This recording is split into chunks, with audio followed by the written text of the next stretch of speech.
자, 안녕하세요. 자연수입니다. 오늘부터는 극락세계 이제 끝나고 이 세계에 대한 이야기, 우리가 사는 세계를 사바세계라고 하는데 참는 세계, 인욕의 세계 뭐 이런 뜻입니다. 그래서 이 세계에서 사람들이 이렇게 어울려 살다 보면 참는 게 가장 큰 필연성을 가진다라고 하는 거고, 인도 철학 개념에서는 뭐 불교도 마찬가지고요. 여기서는 이게 어떻게 보면 매트릭스 같은 가상의 세계, 벗어나야 될 세계라고 얘기를 해요. 그래서 여기를 이제 차안이라고 그러고, 깨달음의 세계를 피안이라고 얘기를 하는 거고, 그리고 그렇게 넘어가는 거를 바냐바라밀, 바라밀 건너간다. 그래서 차안에서 피안으로 넘어간다. 그래서 여기는 차안이 되기 때문에 어떻게 보면 매트릭스, 깨어나지 않은 매트릭스 같은 세계이기 때문에 고통의 세계. 그래서 감인 고토, 참아야 되고, 그 다음에 고통이 항상 따르는 그러한 세계, 그리고 한문으로는 그걸 고해라고도 하고요. 이 사바세계에서 이제 가장 어떻게 보면 대승불교의 가장 중심적인 구원자라고 하면 관세음 보살이 되죠. 관세음 보살은 극락세계에도 계시죠. 그거는 이제 아미타 부처님을 중심으로 해서 좌보처로, 그러니까 넘버 2로 계시는 거고, 그런데 요즘 이제 다들 먹고 살기가 힘드니까 하나 가지고 잘 못하고, 관세음 보살이 투잡보살님이거든요. 가장 대표적인 투잡보살님. 그래서 이 사바세계에도 지부가 있습니다. 그게 이제 보타락가산. 그래서 관세음 보살은 극락세계랑 관련될 때는 정토삼부경, 지난번에 계속 말씀드렸었던 무량수경, 관무량수경, 그 다음에 아미타경이라고 하는 정토삼부경 속에서 극락세계 안에서 위치를 차지하고 있는 거고,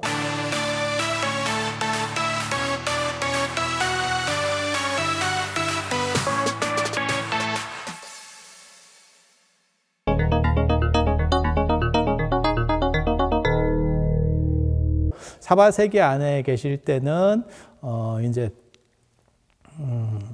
보타락가산, 보타락가산은 워낙 유명하니까요. 중국의 보타락가산도 있고, 티베트의 달라이라마가 사는 데가 이제 포탈라궁이라고 하는데, 그 포탈라궁도 보타락가산을 이제 티베트식으로 음사를 한 겁니다. 그래서 달라이라마를 관세음 보살의 화신이다 라고 말하는 거고, 우리나라에도 이제 아시다시피 낙산사가 보타락간을 줄여서 낙산, 이렇게 보타락가산을 줄여서 낙산 이렇게 하는 거고, 원래는 어디에 있는 거냐면 남인도 쪽에 있습니다. 남인도 쪽에. 실존하는 지명이에요. 지금은 어딘지 정확하게 모릅니다.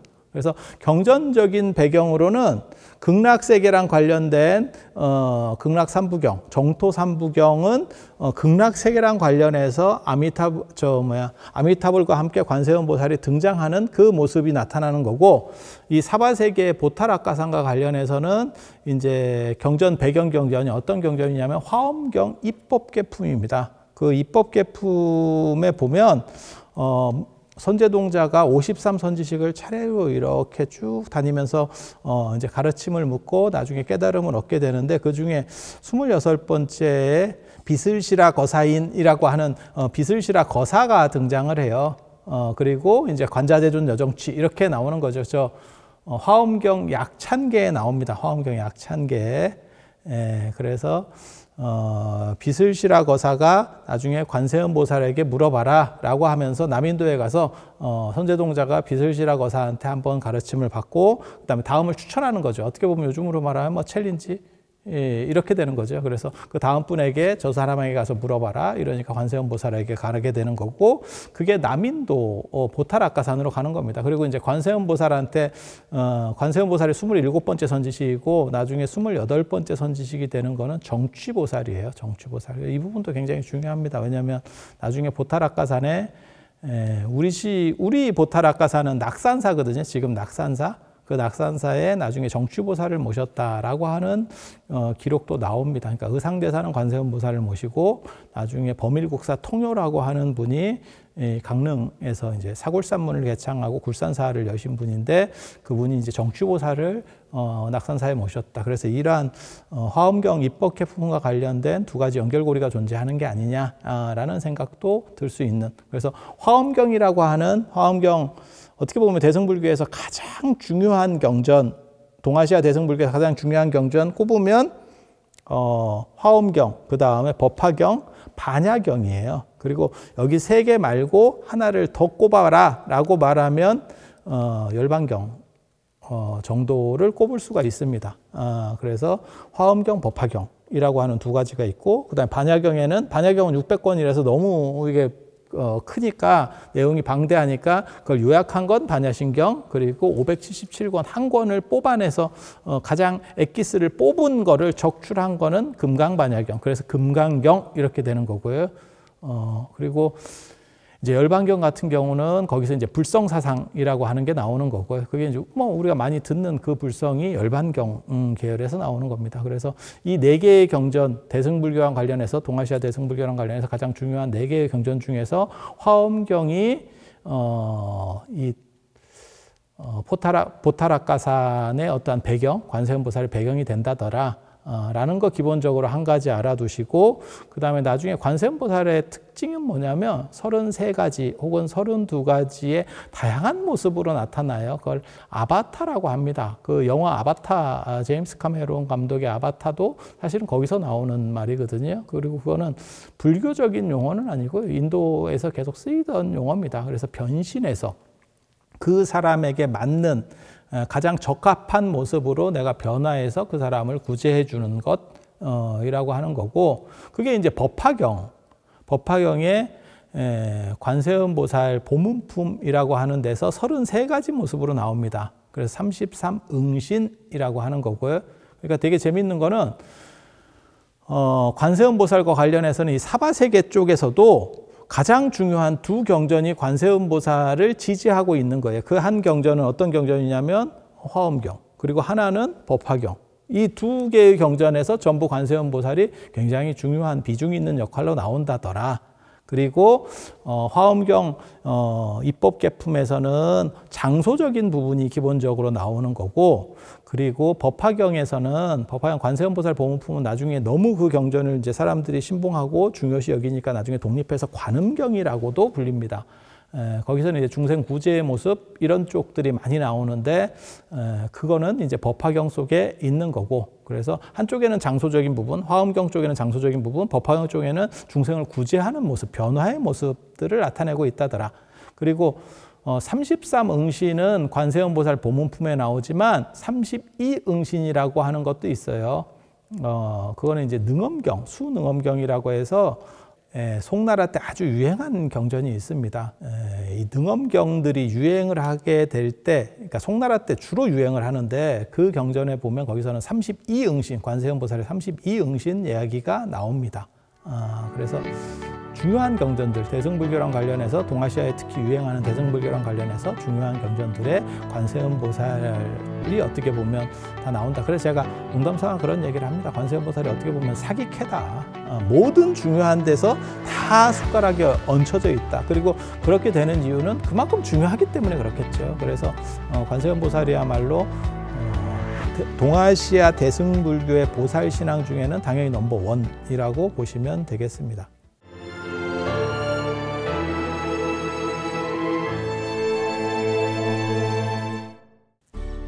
자, 관세음보살님께서 사바세계, 이 세계의 보타락가산에 계시는 그러한 그림을 그린 게 있어요. 그거를 수월관음도라고 합니다. 고려불화가 160점 정도가 있는데 그 중에 약 한 40점 정도가 수월관음도예요. 그래서 수월관음도가 차지하는 비중이 굉장히 큰데, 그거는 보타락가산을 이렇게 배경으로 해서 관세음보살님께서 앉아 계시고 선제동자가 이렇게 법을 묻는, 그러니까 화엄경이 배경이 돼서 그려진 그림. 극락세계랑 관련된 그림들은 대부분 관세음보살이 어떻게 보면 이렇게 보조적인 역할로, 아미타 부처님을 능가할 수가 없기 때문에 보조적인 역할로 등장한다면, 이 수월관음도에서는 당신이 리더, 가장 핵심적인 이러한 보살님으로 나오는 거죠. 그래서 관세음보살님은 따로 정각에 모실 때는 관음전이라고도 하고 원통보전이라고도 합니다. 관세음보살님을 모신 데를 주불전으로 놓으면, 그러니까는 중심 메인 정각으로, 지금 우리가 보는 대웅전처럼 아주 메인 정각으로 놓는 경우도 있어요. 그런 경우가 원래는 천태종, 천태종에서는 관세음보살님을 메인으로 이렇게 딱 모시거든요. 그런 경우에는 원통보전이라고 합니다. 원통이라고 하는 뜻은 귀로 모든 것을 들어서, 소리로 모든 것을 들어서 중생들의 고통을 다 제거해 주겠다. 그러니까 눈으로 보는 거는 그게 어디에서 근거된 이야기냐면 아까 말씀드린 능엄경에서 나오는 얘기예요. 그래서 눈이라고 하는 것은 아무리 고개를 돌려도 몸을 돌리지 않는 이상은 8방위밖에 못 본대. 우리 주변을 10개의 범위로다가 나눴을 때 8단계밖에 정도는 못 본대. 바로 뒤는 못 본다는 거죠. 그렇지만 소리라고 하는 것은 벽을 넘어서 있어도 우리가 들을 수 있다. 그래서 관세음 보살님이 그런 소리를 통해서 모든 중생들의 고통을 다 듣고 거기에서 감응한다. 그거를 익은 원통이라고 합니다. 그래서 관세음 보살의 모신 정각을 원통보전, 그러니까 다 들어서 수렴해서 다 해결을 해주겠다. 그래서 관세음 보살을 뭐 천수천안으로 그렇게 묘사하는 경우들도 있고요. 그러니까 뭐 불국사 관음전이라든지 안 그러면 기림사 관음전에 가시면 천수천안 모습으로 이렇게 쫙 이렇게 손이 쫙 1000개가 공작새 날개처럼 딱 돼 있고 그리고 손바닥에 이제 눈들이 있어서 이제 천수천안을 그렇게 묘사해서 하는 경우들도 있는데 천수천안이라고 하는 것은 빠짐없이 모든 것을 다 케어해 주겠다. 너네가 원하는 건 모든 다 케어해 주겠다라고 하는 행동적 의지 표현이라고 얘기하면 소리는 그 사람들이 원하고 기원하는 것들을 내가 다 빠짐없이 듣겠다. 그게 이제 익은 원통이다. 이렇게 보시면 되고요. 관세음 보살의 도상으로서 대표적인 그 수월관음도 고려불화에서도 뭐 제일 많이 나오고요. 조선시대 때도 일부가 그려집니다. 이 수월관음도 같은 경우는 당나라 때 장원원의 역대 명화기에 의하면 그 구도 잡는 것, 기본적인 구도들을 어떻게 잡느냐라고 하는 것은 사실 굉장히 중요하거든요. 그것은 이제 역대 명화기에는 주방이 그렸다. 그 구도를 기본적으로 틀을 잡았다라는 말들이 있는데 그게 얼마나 신뢰할 수 있는지는 잘 모르겠습니다. 왜냐하면 이러한 관세음보살과 관련된 수월관음도에 나타나는 것들이 달이라고 하는 이미지도 있고 그 다음에 정병이라고 하는 것도 있고 그 다음에 이제 버드나무도 있고 선제동자도 있고 그 다음에 대나무라고 하는 부분들도 있어요.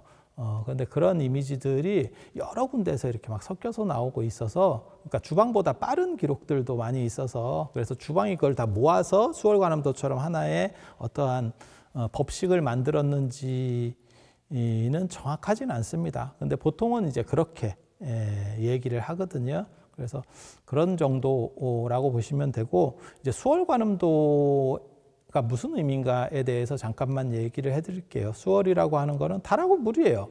그래서 화엄경에 뭐가 나오냐면 달이 하늘에서 이렇게 딱 비치면 그것이 이제 천강의 모든 강물에 아니면 모든 냇물이든지 안 그러면 고여있는 연못물이든지 거기에 다 달이 비치는 거죠. 그래서 본질은 하나고 그 작용력은 무한하다. 무한하다. 그러니까는 구제의 주체는 한 명이지만 예를 들면 뭐 관세음보살 혼자서 내가 중생을 제도할 수 있느냐? 근데 그 많은 중생들을 어떻게 다 제도하느냐? 달은 하나지만 그것들이 모든 물에다가 다 이렇게 찍힐 수 있는 것처럼 그래서 그 각각으로 다 나타날 수 있다라는 정도의 의미를 둔다고 보시면 돼요. 그래서 이러한 수월의 의미라고 하는 게 화엄경에도 나타나는 거고요. 그리고 이게 이제 우리가 세종과 관련이 되죠.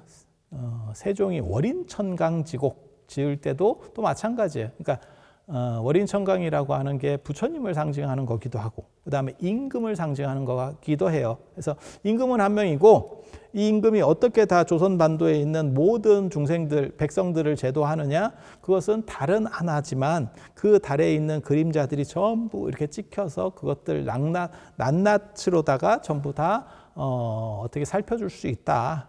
이렇게 이제 얘기를 하게 되면 월인천강이 되는 거고 그것과 똑같은 의미를 사용해서 이야기한 사람이 조선 임금 중에 한 명 더 있죠. 그러고 보니까 가장 잘 나가는 임금 둘이 그렇게 했네. 한 명이 세종이고 조선 역대 27대 임금 중에서 제일 대단한 임금 꼽으라면 세종 당연히 들어가고 그 다음에 조선 후기에는 정조입니다. 정조. 그래서 정조는 뭐라 그러면 만천명월 주인홍 만천 모든 만개의 하천들의 명월 밝은 달이 이렇게 떠 있다는 거예요. 그래서 그것을 전부 다 비춘다. 그리고 그것의 주인 핵심은 나다. 근데 주인옹이라고 써요. 되게 재밌어요. 이때 정조가 아마 한 47 정도밖에 안 됐을 거예요. 근데 그때 47이면 옹이에요. 옹이 뭔 뜻이냐면 노인이라는 뜻이에요. 노인네 이렇게 할 때 그게 옹이거든요. 무슨 어르신 우리가 할 때. 예. 그리고 정조 49에 죽습니다. 예. 정조 그다음에 율곡 이 이런 분들 다 49이에요. 그 당시 그게 다 연세 드신 분들이에요. 그래서 만천 명월 주인홍 이렇게 하는 것은 만천 모든 곳에 다 비추는 그 밝은 달에 밝은 달의 주인, 쉽게 말해서 그 밝은 달이 곧 정조다, 정조다라고 하는 그런 걸 상징한다고 보시면 돼요. 그리고 화엄경 입법계품에 이제 나오긴 나와요. 이제 선제동자가 이렇게 쭉 참배를 가면서 선지식들에게 가르침을 쭉 구하러 가면서 할 때 뭐라고 나오냐면 골짜기가 있고 그 어떤 산을 가봤는데 그 이제 보타라카 산에 가는 거예요. 그래서 골짜기에 시냇물들이 막 굽이치고 그렇게 풀이 우거졌는데 거기에 관세음 보살이 금강보좌에 앉아 계신다. 이렇게 단편적인 기록만 나옵니다.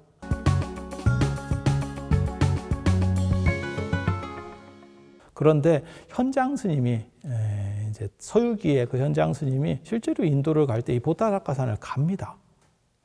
그래서 보타라카 산을 당신이 직접 참배한 기록을 남겨요. 그게 대당서역기 권 10에다가 그거를 남기고 있는데 자은전에도 나옵니다. 자은전은 현장 스님의 사적인 기록이고 그다음에 대당서역기는 공적인 기록이에요. 그래서 정부의 요청, 당세종의 요청을 받고 공식 문건으로 만든 거는 대당서역기, 그 다음에 자기의 개인적인 어떻게 보면 자서전 비슷한 기행문은 자은전, 이렇게 두 가지가 있는데 거기에 다 나옵니다. 둘 다 나옵니다. 그래서 거기 보면 뭐라고 나오냐면 산꼭대기 연못이 있대. 그럴 수도 있죠. 우리식으로 하면은 백두산 천지 같은 그 정도 크기는 아니겠죠. 그러면 뭘 생각하시면 되냐면 범어사도 산 정상에 이렇게 물이 있는 거거든요. 그래서 금정산이잖아요. 금정산. 거기 연못같이 이렇게 우물같이 물이 고여 있다라고 해서 금정산이잖아요. 그래서 거기에 물이 있고 이 물이 쉼없이 흘러서 강이 되고 산 정상에 연못이 있고 거기에 흘러서 강이 되고 그게 이제 남해로 빠진다라고 돼 있어요. 그리고 그 연못 옆에 돌로 된 이러한 어떻게 보면 관세음 보살을 모신 전각이 있대요. 거기가 관세음 보살이 계시는 데래. 그런데 가보면 관세음 보살은 없는데 기도를 열심히 하면 관세음 보살을 만난대. 그리고 다 올라갈 수 없는 사람들은 그 산 꼭대기에 있으니까 다 못 올라가는 사람들은 밑에서라도 간절히 기원을 하면 자재천의 모습으로 나타날 때도 있고 수출바른 외도의 모습으로 나타날 때도 있다. 그러니까 꼭 불교적인 모습으로만 나타나는 게 아니고 힌두교의 비신을 신 모습으로 어떤 때는 나타나고 어떤 때는 수출바른 외도라고 하는 거는 쉬가파를 얘기할 겁니다. 그래서 쉬가파의 모습으로 나타나니까 종교에 관계없이 어떠한 모습으로든 다양하게 나타나서 그 중생이 원하는 바, 그다음에 문제점들을 해결해 준다라는 기록을 남기고 있습니다.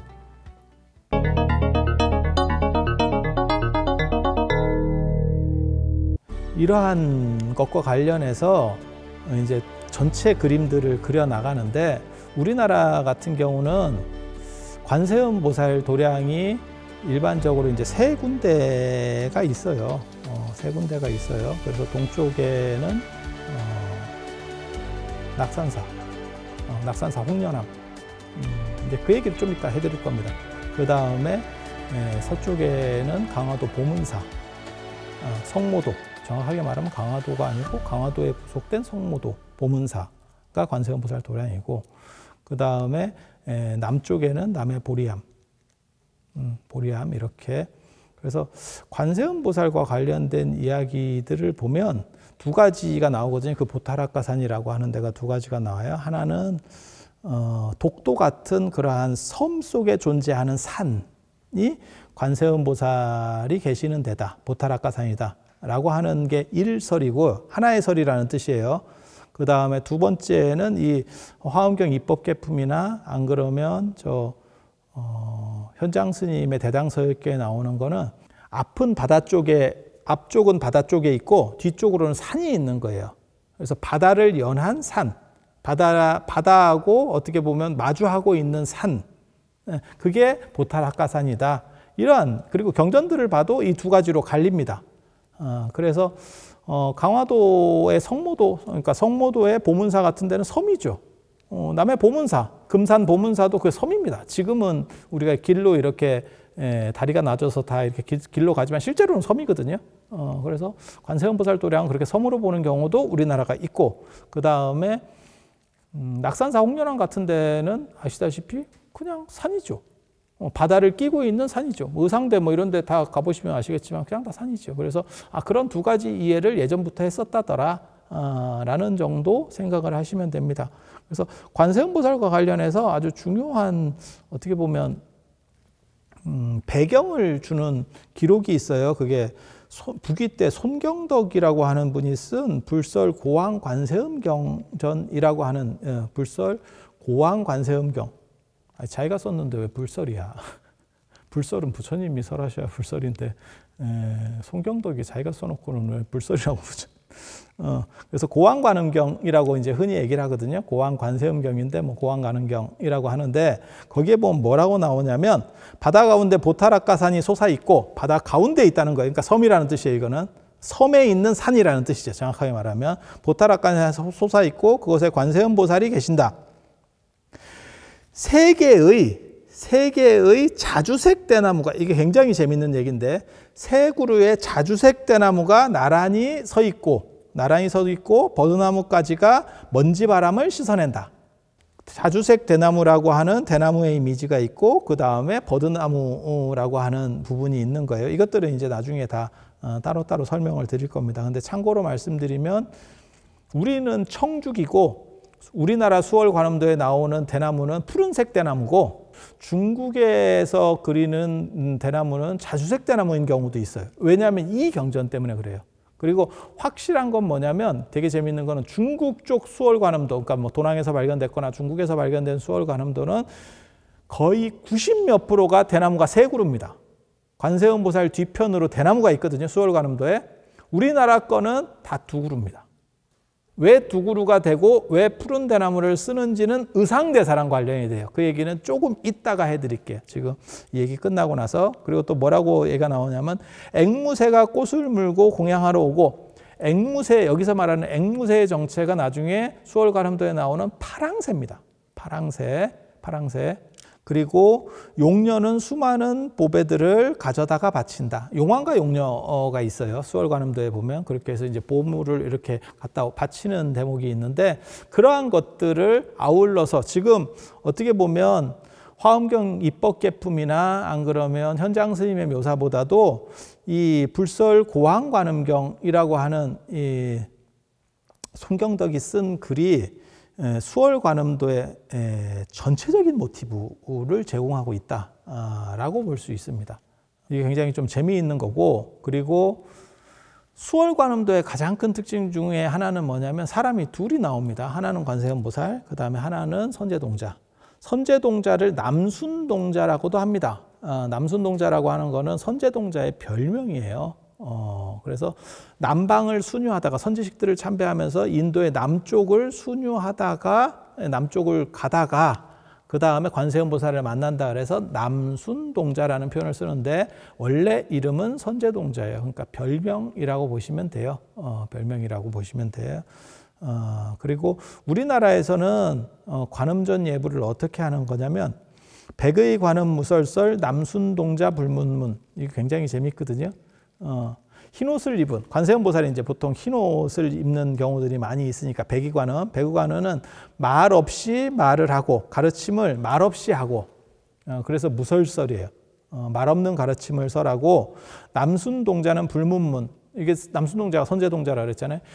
남순동자는 들음 없이 듣는다. 그러니까 말 없이 설하는 사람이 관세음보살이고 그 다음에 들음 없이 소리 없이 들을 수 있는 사람이 남순동자다. 그리고 또 뭐라고 나오냐면 병상녹양 삼재하, 정벙에 꽂혀 있는 푸른 버드나무지는 언제나 푸르러서 여름인데, 언제나 여름인데, 암전 취죽 시방춘, 바위 앞에 푸른 대나무는 항상 봄빛이구나. 이게 관음전 예불입니다. 관음전 예불할 때. 지금도 계속 우리나라에서 하고 있는 그런 예불이에요. 그래서 수월관음도에 나오는 내용들이 실제로 다 이 관음전 예불 속에도 들어가 있죠. 그래서 중국 수월관음도의 모티브에서 가장 중요한 것은 역사적인 거는 현장 스님께 제일 중요하고 대당서역기 기록이 제일 중요하고 그리고 경전적 배경은 화엄경 입법계품이 중요하고 그리고 전체적인 이 디자인의 모티브는 부귀시대 때 송경덕이 쓴 고황관음경, 고황관세음경이 가장 중요하다. 이 3파전이 걸려져 있다라고 이해를 하시면 돼요. 그런데 우리나라는 이것과 또 약간 다릅니다. 그게 누가 나오기 때문에 그러냐면 의상대사가 나오기 때문입니다.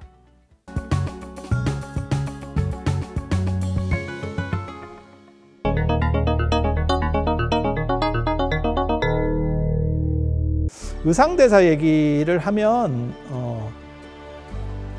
낙산 이대성 관음정취 조신이라고 하는 삼국유사에 그 조항이 있어요. 그 스토리가 있는데 거기에 보면 의상대사가 이제 낙산사를 어떻게 창건했는지에 대한 이야기가 나오고 그리고 이제 거기에 나중에 이제 정취보살을 모셨다라고 하는 그러한 이야기도 나옵니다. 그리고 이제 조신은 조신의 꿈 할 때 그 조신이에요. 그래서 중국에는 환단지몽이 있고 우리나라에는 조신 이야기가 있죠. 그래서 뭐 스토리는 그거잖아요. 뭐 어떤 스님이 이제 신도 너무 예쁜 신도에게 반해서 이렇게 하고 있었는데 그 신도 여자분이 와서 이제 뭐 같이 살자 뭐 이렇게 해서 살다가 나중에 결국 애 낳고 살니까 너무너무 힘들어서 그 애들을 버리고 그 나중에 찢어지죠. 그러니까는 경제난에 의해서 결국 다 애들도 이렇게 흩어지고 그 다음에 부부도 이혼하게 되는 거죠. 그래 갈라지면서 야 이게 인생이구나 라고 했더니 깨어나니까 그게 꿈이었었다. 그게 이제 조신의 꿈이라고 하는 나중에 소설도 나오고 뭐 이야기도 전으로관 같은 데도 여러 번 나왔던 그런 스토리들이죠. 그래서 그게 같이 묶여 있어요. 같이 묶여 있어요. 한 항목 안에.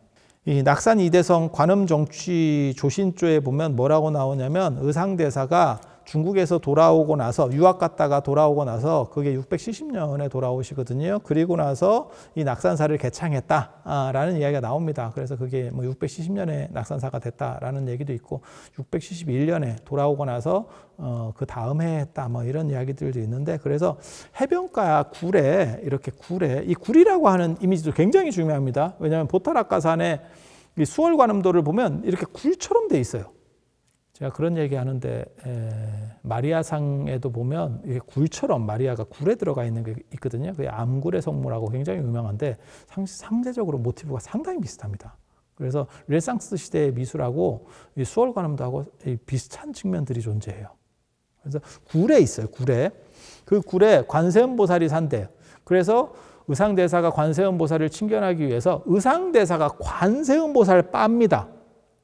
화엄경은 화엄경대로 하시지만 실제로는 관세음보살 빱니다. 그래서 부석사에도 아미타불을 모셨고 주 본전으로 그래서 무량수전이라고 하는 거고 무량수전 베을린 기중에 기대서서라고 하듯이 무량수전이라고 하는 거고 그 다음에 의상대사가 쓴 글 중에 하나가 백화도량 발원문이라는 게 있어요. 백화도량이 흰 연꽃이 피는 이러한 도량 그걸 소백화라고도 하는데 그런 데를 얘기하는데 그게 어디냐면 보탈학가산입니다.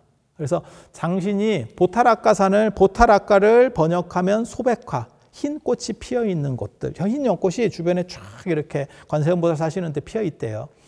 그래서 거기에 내가 태어나기를 발원합니다가 백화도량 발원문이에요. 그래서 거기에 보면 의상대사가 내가 관세음보살이 아미타불을 머리 위에 이렇게 받들고 멘토로 모시고 스승으로 받드는 것처럼 나는 관세음보살을 그렇게 받들겠습니다. 라고 하는 대목이 있어요. 그리고 우리나라에서 천수경이 유행하게 되는 게 천수경이 내나 관세음보살 예찬문이거든요. 그게 신묘장구 대다라니 정확하게 말하면 천수천왕 관자재보살 광대원만 무해 대비심 대다라니잖아요. 그게 관세음보살 예찬문입니다. 그래서 관세음보살 예찬문 그 천수주 아니면 대비주라고도 하는데 그 천수경이 유통되도록 자기가 당신이 서원을 세우세요. 그래서 동아시아에서 우리나라만 천수경을 하는 것도 이 의상대사 때문입니다. 그래서 지금 홍련암자리예요. 정확하게 말하면 홍련암자리, 낙산사 홍련암자리에서 관세음 보살이 나타나신다고 하니까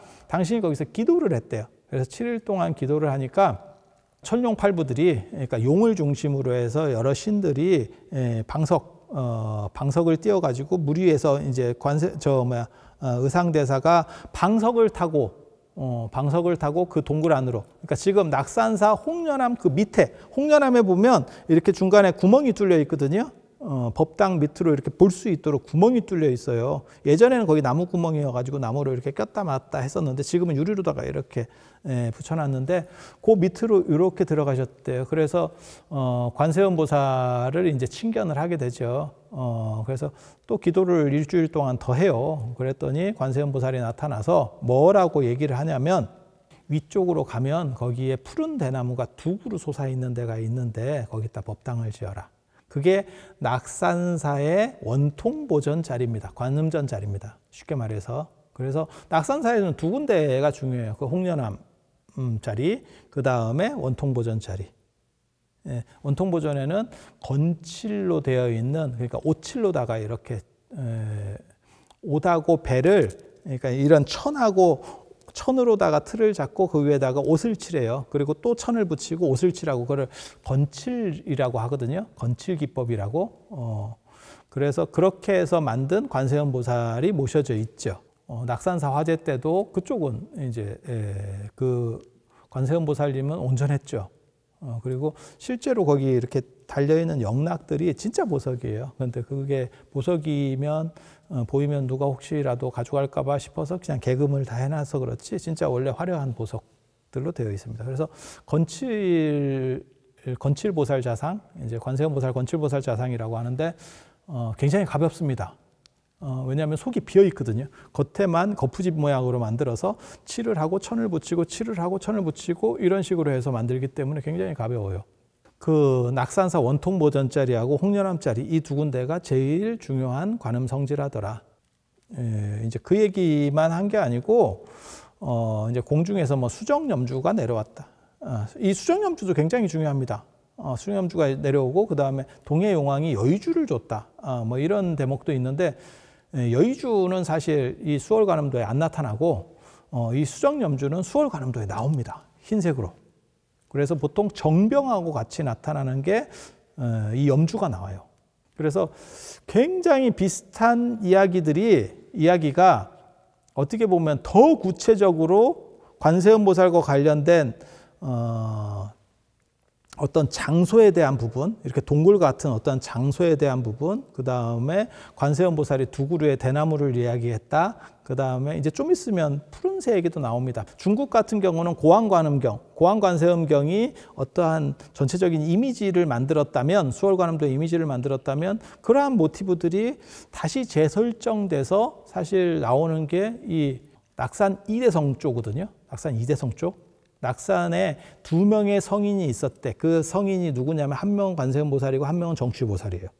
정취보살과 관세음보살의 관계는 앞뒤 순번이죠. 선제동자가 가르침을 묻는 27번째 관세음보살, 28번째 정취보살 이렇게 앞뒤 순번으로. 그래서 그 두 분이 모셔지는 이야기를 해놓은 게 낙산 이대성조인데 거기에서 보면 실제로 대나무 이야기가 나오고 푸른 대나무 두 그루 이야기가 나오고 그 다음에 수정염주 이야기가 나온다더라. 그리고 그 관세음보살을 그 대나무 두 그루 나온 데다가 비고 거기를 베고 거기다가 관음전을 지은 게 지금 낙산사 원통보전 자리고 거기에다가 수정 여의주를 놔두고 왔대요. 의상대사가 동해용왕에게 받은 여의주를 놓고 왔대. 근데 그 여의주는 지금은 어디 있는지 뭐 모르겠고 그래서 스토리가 바뀌게 되는 이유가 그러니까는 중국의 수월관음도 스토리가 하나 있고 그다음에 우리나라 고려불화의 배경이 되는 수월관음도 저 스토리가 있는데 그 스토리는 우리나라 거는 다 의상대사랑 관련된다더라 라는 정도 이해를 하시면 되고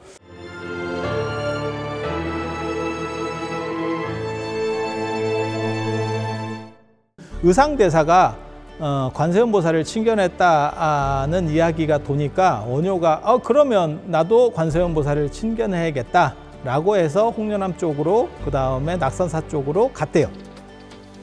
가게 되니까 무슨 일이 벌어지냐면 가는 길에 이제 목이 마려가지고 이렇게 다리 밑에서 빨래하는 여자가 있었는데 그 빨래하는 여자한테 물을 달라고 했대. 근데 그 빨래를 하필 뭘 하고 있었냐면 생리대를 빨고 있었대요. 생리대를 빨고 있었대요. 그런데 물을 한 잔만 목마르니까 주세요 이랬더니 그 생리대 빤 물을 줬대. 그랬더니 원효가 또 비위가 약하잖아요. 그 해골물 사건 뭐 이런 걸로 보면 또 이게 비위가 약한 사람인데 거기다 그걸 주니까 참고로 말씀드리면 해골물 사건은 거짓말이고요. 원래는 그 무덤 사건입니다. 무덤 사건이 굴식 널방 무덤이라고 하는 그 무덤 사건인데 나중에 묘제가 바뀌면서 그런 무덤들이 없어졌기 때문에 해골물 사건으로 바뀌는 거예요. 스토리가 이야기가 바뀌는 거예요. 그래서 원형은 무덤입니다. 굴식 널방 무덤이 뭐냐라고 궁금해 하시는 분이 있으시면 백제 문영왕릉 생각하시면 돼요. 그러면 이렇게 터널같이 이렇게 생겼죠. 앞이. 그래서 앞이 무너지면 굴로 착각할 수 있는 거죠. 그래서 굴인 줄 알고 들어가서 잤는데 나중에 알고 보니까 아침이 되니까 그게 무덤이었네. 이래서 둘째 날 잘 때는 귀신이 나왔다. 그 얘기는 있어요. 그래서 거기서 이제 깨달음을 얻고 심생즉 종종법생, 마음이 생한즉 모든 법이 생하는 거고 신멸즉 토감불이, 마음이 멸하면 흙이나 그러니까 동굴이나 무덤은 다 한 가지다. 이렇게 이제 깨달음을 얻는 그러한 내용이 나오는 거죠. 근데 나중에는 그런 묘제를 쓰지 않았기 때문에 굴식 널방 무덤이라는 묘제를 쓰지 않았기 때문에 일반 무덤에서는 무덤 속에서 어떻게 들어가서 사람이 잘 수 있느냐라는 생각 때문에 해골물로다가 바뀌는 거죠. 그래서 스토리는 약간 다릅니다. 근데 아무튼 뭐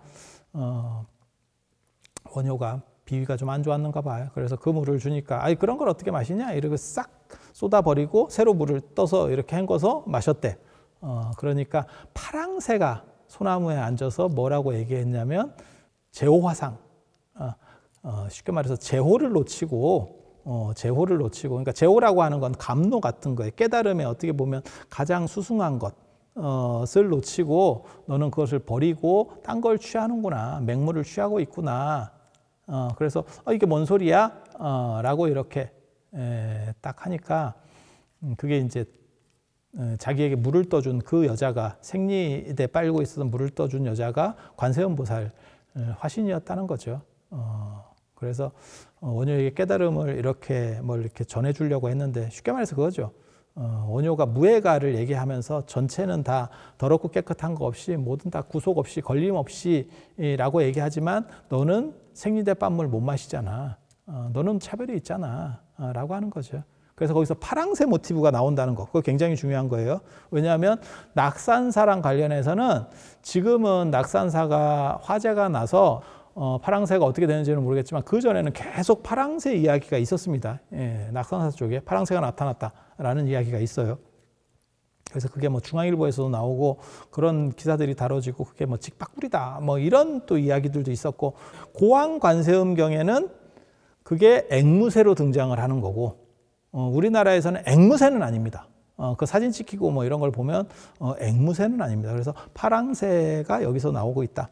그리고 그 소나무 밑에 이렇게 가보니까 거기에 집신이야 신발이 한 짝이 있더라.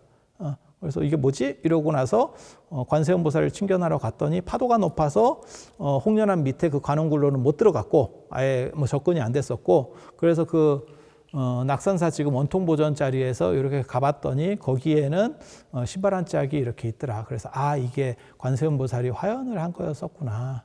그래서 제호를 주는데도 먹지 않는 감노 깨달음의 이런 어떻게 보면 가장 정수를 주는데도 먹지 않는다 해서 그 파랑새가 원효를 놀릴 때 제호화상이라고 놀렸다 그래요. 제호화상. 이렇게 하는 기록들이 있습니다. 그리고 되게 재밌는 거는 우리나라에 지금 이 이야기가 고려불화 수월관음도로 거의 그대로 들어가고 있어요. 그래서 수정염주가 나온다는 거하고 그 다음에 대나무 두 그루, 푸른색 대나무 두 그루가 관세음보살 뒤편에 있는 것들이 사실은 요 스토리가 배경이 되는데 뭐가 흥미롭냐면 중국에 보타라카산이 있거든요. 중국 보타락가산도 우리나라 홍련암하고 거의 비슷한 식의 구조가 있어요. 그렇게 약간 동굴 같은 구조가 있어요. 제가 그 중국 보타락가산에서 파랑새를 봤습니다. 그래서 거기도 파랑새 전설이 있고, 그것도 앵무새는 아닌 것 같더라고요. 제가 본 파랑새는 앵무새는 아니었었어요. 앵무새는 이렇게 제가 어렸을 때 새를 키웠었기 때문에 제가 새를 보면 이렇게 행동하는 게 있거든요. 특히 앵무새 같은 경우에 애가 좀 이렇게 빨리빨리 안 움직입니다. 절대 빨리 안 움직입니다. 애가 약간 느린 속성이 있어요. 그래서 제가 앵무새도 키워봐서 그걸 좀 알기 때문에 이렇게 보면 앵무새는 아니야. 그런데 아무튼 중국에도 똑같은 구조, 그 다음에 똑같은 스토리가 있어요. 그리고 되게 재밌는 게 거기 조음동이라고 하는데 파도 소리가 들리는 그 이렇게 어떻게 보면 굉장히 경치가 좋은 데인데 거기 보면 뭐라고 써 있냐면 뛰어내리지 마라 라는 게 있어요. 왜냐하면 예전에 관세음 보살을 친견하기 위해서 거기서 뛰어내리는 사람들이 굉장히 많았어요. 사신하는 사람들, 몸을 던지는 사람, 투신하는 사람들. 그래서 그게 요즘도 써 있지만 옛날 글도 있어요. 그러니까 돌에다가 아예 새겨져 있어요. 뛰어내리는 거 금지. 이렇게. 그래서 중국 구조에도 똑같고, 그 다음에 그 중국의 보타산에 가면, 이 보타산 쪽에 가면 뭐가 있냐면 진짜 자주색 대나무가 있어요. 그 고항 가는 경에 나오는 그 자주색 대나무가 세구루라고 하는데 진짜 자주색 대나무가 있어요. 거기는 우리나라랑은 약간의 이 모티브들이 다릅니다. 다릅니다. 그래서 그런 정도 이해를 하시면 되고,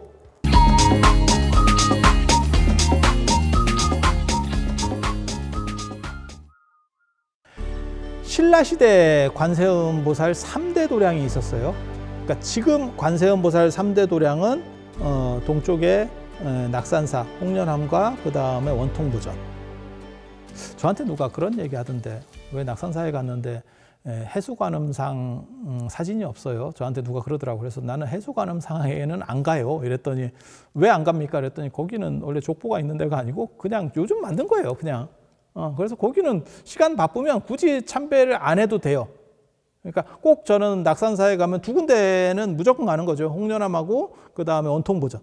이 두 군데가 제일 중요하다고 관세음보살이 그렇게 말씀을 하셨으니까. 그래서 거기는 꼭 가도 해수관음상 있고 뭐 이런 데는 별게 없습니다. 그런 정도 생각을 하시면 돼요. 그래서 동쪽에 지금 현재 3대 관음도량, 그 다음에 서쪽에는 성모도 보문사, 그 다음에 남쪽에 보리암, 그리고 이제 플러스 알파로 들어가고 싶어 하는 4대 도량이네 어쩌네 자꾸 얘기하면서 들어가고 싶어 하는 데가 향일암.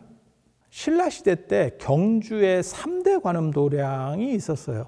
경주에 3대 관음도량, 그걸 삼소관음이라고 삼국유사에 보면 나옵니다. 세 곳에 관세음 보살이 계시는 곳이라고 나오는데, 그 가장 이제 대표적인 데가 백률사, 금강산 백률사라고 경주 안에, 경주 중앙에 랑산, 그 다음에 남쪽에 남산, 동쪽에 토암산, 서쪽에 선도산, 북쪽이 금강산입니다. 금강산이 저 북쪽에 있는 저 북한 금강산을 얘기하는 게 아니에요. 좋은 산은, 옛날에 좋은 산은 다 금강산이라고 했어요. 그래서 금강산이 있고, 그 금강산에 백률사라고 하는 절이 있어요. 원래 이름은 자추사입니다. 그리고 거기가 이차돈이 천경림 홍륜사에서 목이 떨어졌을 때 그 목이 날아가서 떨어진 자리가 그 백률사예요. 백률사. 그래서 거기가 이차돈 추모 사찰이거든요. 이차돈 추모 사찰인데, 참고로 말씀드리면 이차돈 이씨 아닙니다. 박염촉입니다. 이차돈이라고 하는 거는 그게 향언으로 읽는 거예요. 그 당시 방언으로 읽는 거예요. 그래서 박씨입니다. 박씨. 그래서 여기에 관세음 보살을 모셨는데 영험하기 때문에 어떤 일들이 일어나냐면 이제 그런 이야기가 있는 거죠. 불해랑이라고 하는 국선이 이렇게 북쪽으로 이렇게 가다가, 요즘으로 말하면 이제 삼국시대 때 얘기니까, 삼국시대 때 얘기니까 지금 강원도 쪽으로 왔다가 뭐 말갈 뭐 이런 애들한테 잡혀갔는가 봐요. 그렇게 해서 잡혀가서 이제 문제가 되니까 거기서 이제 기도를 하는 거죠. 관세음 보살 기도를 하니까 그 불해랑이 만파식적을 타고 관세음 보살이 있는 대로 이렇게 오게 되는, 그러니까 하루아침에 돌아오는 거죠. 어떻게 보면 타운 포탈이에요.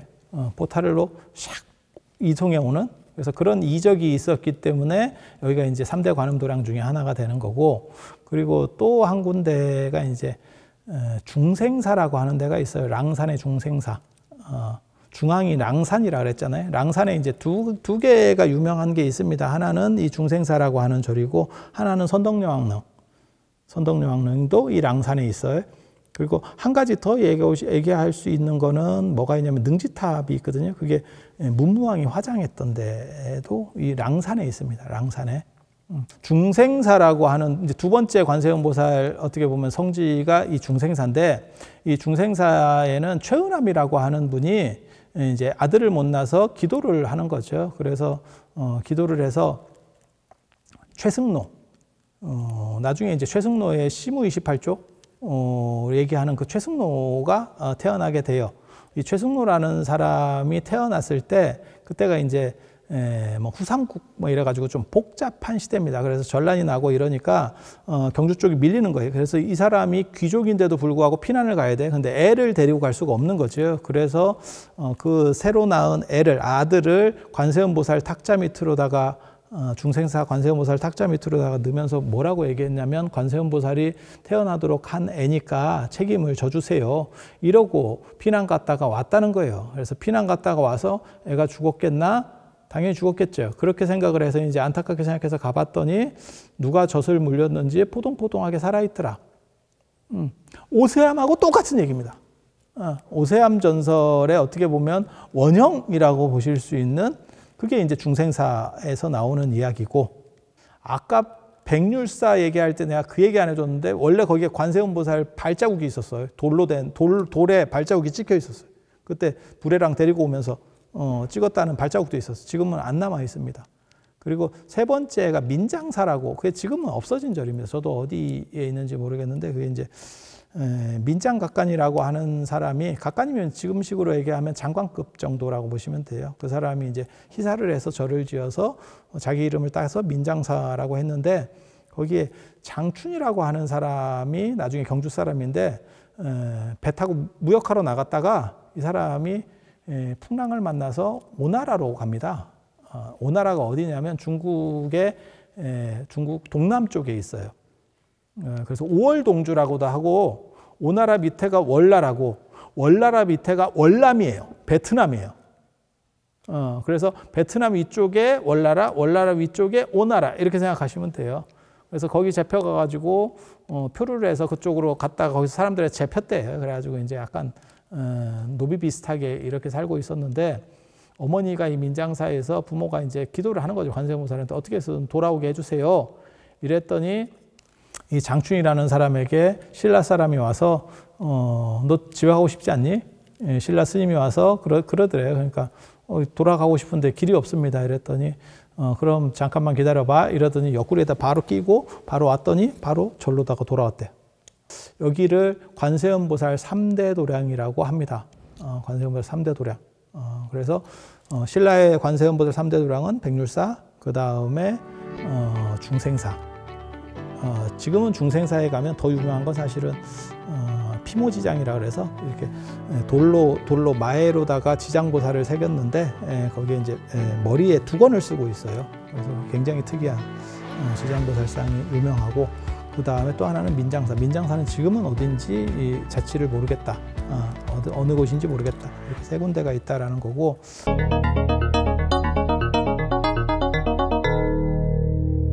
상공주사와 관련해서 관세음보살이 굉장히 좀 인상적으로 남는 거는 이 향가와 관련되죠. 그게 분황사. 분황사에 관세음보살 그림이 있었대. 분황사 서쪽에 담이 있는데 거기다가 분황사 절이 크니까 예전에는, 참고로 말씀드리면 분황사가 선덕여왕이 지은 사찰이고 선덕여왕이 빡쳐갖고 지은 사찰이거든요. 그때 당태종 이세민이 선덕여왕에게 원래 남편이 있습니다. 스포갈문왕, 그러니까 왕족이 진짜 왕의 아들로 왕이 된 사람이 아니면서 왕의 위치에 오르는 사람을 스포갈문왕이라 그래요. 갈문왕이라고도 하고. 그러니까 뭔 뜻이냐면, 선덕여왕이 왕의 피를 이었고 여왕이잖아요. 그러니까 이 여왕의 남편이야. 남편인데 남편을 신하로 할 수는 없잖아요. 그러니까 자기를 올려서 왕으로다가 추중해 주는 거예요. 이런 경우를 갈문왕이라 그래요. 우리도 비슷한 조선에도 그런 게 있죠. 뭐 대원군 뭐 이런 거 생각하시면 돼요. 아들은 왕인데 아버지는 왕이 아니야. 그런데 그 사람을 그냥 그렇다고 해서 낮추기도 애매하고 이러니까 조금 더 높여서 올려주는 걸 대원군이라고 그러잖아요, 우리가. 그런 것과 비슷한 상황들이라고 보시면 돼요. 나는 왕인데 우리 아버지는 왕이 아니야. 그러면 그거를 이제 올려서 왕으로다가 만들어주는 방식이 하나 있는 거고, 그건 뭐 조선에서도 계속 그랬었고, 그 다음에 신라 시대 때는 여왕들이 있으니까 여왕의 남편을 어떻게 규정할 것이냐라고 하는 건 굉장히 좀 복잡한 문제거든요. 그게 왕실의 직접 피는 아니잖아. 물론 다 그 당시에는 뭐 사촌끼리 결혼하는 시절이기 때문에 따지고 보면 다 왕족의 피지만 그 왕족의 피 중에서도 진짜 로얄 패밀리는 아니잖아. 그러니까 삼성가로 얘기하면 반계지. 그래도 이 사람이 결혼을 하는 순간 그거를 무시할 수가 없게 되는 상황이 되잖아요. 그래서 그런 걸 보고 이제 갈문왕이라고 하거든요. 그래서 선덕여왕에게는 남편이 있었어요. 있었는데 나중에 이제 죽어서 혼자 됐는가 봐. 뭐 그럴 수도 있죠. 그렇게 된 상황에서 이제 그 모란꽃 전설 얘기가 나오는 거죠.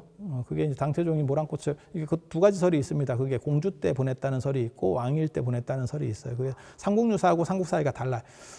그렇게 해서 보냈는데 그게 이제 향기 없는 꽃이었잖아요. 그러니까 너는 여자지만 여자가 아니야. 라고 하니까 선덕여왕이 이제 빡치기도 하고, 아무리 여왕이라도 이제 조금 그렇죠.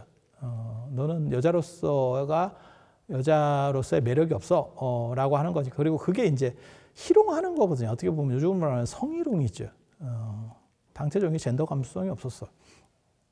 그래서 무슨 일이 벌어지는 거냐면 신하들 앞에서 이제 조금 권위가 무너지게 되는 거죠. 그게 나중에 이제 비담 염종의 난, 반란까지 일어나는 아마 계기로 그런 식으로다가 한국사에서 이해를 하거든요. 그래서 그것을 왕권을 다시 세우기 위한 방법 중에 하나로 분황사를 창건했다라는 설이 있어요. 왜냐하면 분황사가 황제에게는 향기가 있다. 여기서 황제는 선덕여왕입니다. 황제에게는 향기가 있다. 그렇게 해서 분황사를 창건하고 거기에다 9층으로 된 지금 현재 분황사 3층 모전석 탑은 원래는 9층이었을 걸로 추정을 하거든요. 그리고 거기서 거기서 사리 장엄구가 나왔는데 거기에 바늘이라든지 이런 여성용품들이 나왔죠. 그래서 그런 스토리들과 연결되는 것이 아니냐, 뭐 이런 추측들이 있습니다. 그래서 분황사가 예전에 상당히 큰 절이었었고, 그렇다 보니까 그 절의 전각 중에서 서쪽 전각의 벽에 천수관음상이 그려져 있었대요. 그런데 이제 희명이라고 하는 애가 있었는데, 한길이라고 하는 지역 애래요. 근데 이름이 희명이야. 진짜 애 이름은 아닐 겁니다. 희명이 밝음을 구한다는 뜻이거든요. 얘가 처음에 장님은 아니었는데 나이 5살이 돼서 장님이 됐대. 이유를 알 수 없게 장님이 됐대. 그러니까 이제 엄마 입장에서는 이제 기도를 하는 거죠. 그리고 전각 안쪽으로는 여자가 함부로 못 들어가요, 예전에. 그러니까 전각 밖에 있는 옆에 이제 벽화를 보고 기도를 하는 거죠. 천수관세음보살에게. 그때 했었던 게 향가잖아요. 우리 국어 시간에도 이게 나왔던 것 같은데, 그래서 뭐라고 얘기했냐면 무릎을 꿇고 두 손바닥을 모아서 천수 관세음 앞에 사례입니다. 1000개의 손과 1000개의 눈을 당신은 가졌는데 그 중에 하나만 내게 주시면 안 되겠습니까? 라고 향가를 했대잖아요. 향가는 주술성이 있습니다. 굉장히 재밌어요. 뭐 구지가도 그렇고, 그 다음에 뭐 도솔가도 그렇고, 그 다음에 제망매가도 그렇고, 약간 주술성이 있거든요. 그랬더니 관세음보살이 이제 1000개 중에 하나를 이렇게 뭐 해서 그 희명이 눈을 뜨게 됐다. 그래서 눈을 뜨고 난 뒤에 이름이 희명이 됐겠지. 밝음을 구한다, 밝음을 얻었다, 뭐 이런 의미가 됐겠죠.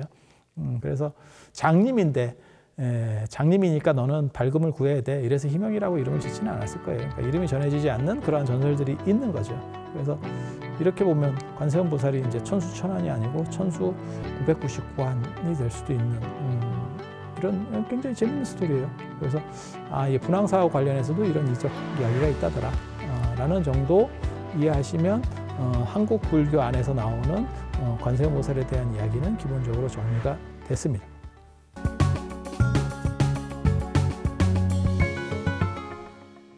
자, 관세음보살과 관련해서 지금 수월관음도 이야기를 하고 있는데요. 수월관음도가 고려시대에도 당연히 나오고 한 고려불화 160점 중에서 한 40여 점 정도가 수월관음도니까 제일 많은 비율을 차지하는 게 수월관음도입니다. 두 번째가 아미타불에도가 두 번째가 되는 거고, 아미타 부처님과 관련된 도상들이 두 번째고, 세 번째가 지장보살과 관련된 그림이라고 보시면 돼요. 그런데 이 수월관음도가 조선시대 때도 물론 그려져요. 하지만 조선시대 때는 많지 않고, 그런데 벽화로 그려지는 경우들이 있습니다. 중국에 가시면 대웅전에서, 우리식으로 말하면 대웅전에서 앞쪽에 부처님을 모시면 그 부처님을 모신 뒷벽에다가 자항보도라고 하는 관세음보살이 중생을 제도하는 그림을 그립니다. 그래서 그러한 유풍이 우리나라에도 일부 남아 있어요. 그게 강진 무의사에도 있고, 뭐 마곡사에도 있고, 선운사에도 있고, 가보시면, 그래서 뒤쪽에 가면 부처님께 절을 하고 뒤쪽으로 가서 보면 거기에 벽화가, 큰 벽화가 있어요. 그래서 수월관음조 전통이 이쪽으로도 남아 있다더라 라는 걸 기억을 하시면 되고, 강진무의사 같은 경우는 이제 조선 초기에 그 회화들이 지금까지 남아 있는데, 거기 보면 이제 그 전설이 남아 있죠. 이 관세음보살을 그리기 위해서 이제 그 스님이 불사를 하는데, 하루는 어떤 사람이 와서 내가 그리겠다, 그 대신에 절대 문을 열지 마라 라고 해서 문을 안 열고 있었는데, 나중에 맨 마지막에 이제 문을 열죠. 그랬더니 이제 그 파랑새가 붓을 물고 그림을 그리다가 놀래서 날라서 도망갔다더라. 그래서 눈이 없다더라. 뭐 이런 눈동자를 채 찍기 전에 뭐 100일인가 언제 얼마 동안 시간을 주면 그린다고 다 완성된다. 그때 열어라 라고 했는데 이제 못 참고, 뭐 늘상 똑같잖아요. 뭐 그 구묘 얘기도 그렇고 뭐 우리나라 얘기는 다 똑같잖아요. 어느 정도 기간을 딱 주고 그때까지 하면 된다라고 하면 그 맨 마지막 하루 남겨놓고 판을 깨죠. 그래서 그런 이야기들의 특징은 뭐냐면, 어떠한 신품, 아주 대단한 작품들에게 나오는 비하인드 스토리, 그러니까 너무 대단하기 때문에 인력으로 저것은 한 게 아니고 그것을 넘어서는 것 같아 라고 할 때 이런 비슷한 이야기들이 다 있습니다. 그래서 그 파랑새가 입으로 붓을 물어서 그렸다는 이 그림을 보면 그게 이제 자항보도죠. 연꽃 잎을 타고 있어요. 연꽃 잎을 타고 바다를 이렇게 쭉 가는 백이관음의 모습을 그렸고, 그리고 손에는 정병을 들었는데, 정병이 이제 군지라고도 하고 군직하라고도 하는데 그건 인도 말이고요. 번역하면 정병이에요. 그게 이제 수행자가 들고 다니는 조관, 그래서 물병입니다. 그래서 인도 사람들은 날이가 덥기 때문에 물병을 들고 다녀요. 그리고 그 물병을 가지고 뭘 쓰냐면 마시기도 하고, 그 다음에 절이나 이런 데 들어갈 때 손발을 약간 이렇게 바닥에 부어서 씻을 때도 쓰고, 그리고 또 언제도 쓰냐면 화장실 뒷물로도 씁니다. 그래서 그냥 용도가 다양해요. 요즘은 당연히 그런 물들을 다 구분하는데 예전에는 그걸 다 하나로 했었으니까요. 저희 어렸을 때만 해도 화장실 가서 물도 먹고, 물 마시는 것도 화장실에서 하고, 씻는 것도 화장실에서 하고, 대걸레도 빨고, 옆에서 대걸레 빨고 물 마시고 뭐 다 같이 일어났으니까. 지금 같으면 상상도 못하죠. 어디 화장실 물을 마시느냐. 근데 예전에는 뭐 사실 주번이 물 떠오는 게 다 화장실 물이었었어요. 그런 정도 생각을 하시면 돼요. 그래서 이 정병을 들고 다니는데, 물병을, 왜냐하면 인도는 더우니까 물은 무조건 가지고 다녀야 돼요. 그리고 우리나라 같이 산이 안 많기 때문에 물이 없어요. 물이 굉장히 귀합니다. 그러니까 탈수가 걸리면 사람이 끝나는 거예요. 그래서 물병을 들고 다니는데, 그걸 들고 다니는 걸 보면 고리를 이렇게 끼도록 되어 있습니다. 이게 손이. 모든 불상은, 관세음보살상은 정병을 이렇게 끼게. 그리고 이 정병이 굉장히 재밌는 게, 그러니까는 뭐 콜라병 같은 걸 이렇게 들어보세요. 그럼 의외로 손을 내리고 있을 때는 그게 편해요.